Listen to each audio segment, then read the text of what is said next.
sinawa lawas mo. Di man mamatay. Pero Ginoo, nindot din ang Ginoo. Kining Ginoo nga atong gialagaran karon mga igsoon, mao kini ang Ginoo. Ginoo sa tugma. Naghatag siya sugok mga igsoon. That is based on love. Gugma ang ibasihan mga igsoon. Mao ni ang Ginoo nga atong gialagaran. Gitawag kitang tanan mga igsoon sa pagpangandam sa atong kinabuhi tungod dagan sa panahon karon mga igsoon. Lundunan padautan.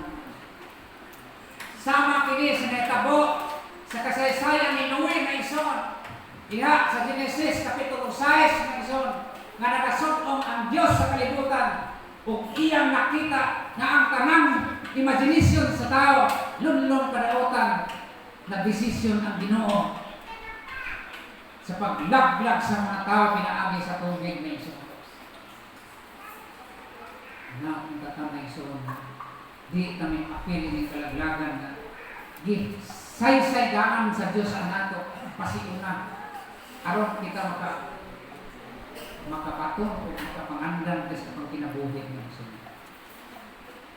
Dini sa Santiago 1:26 mga igsoon,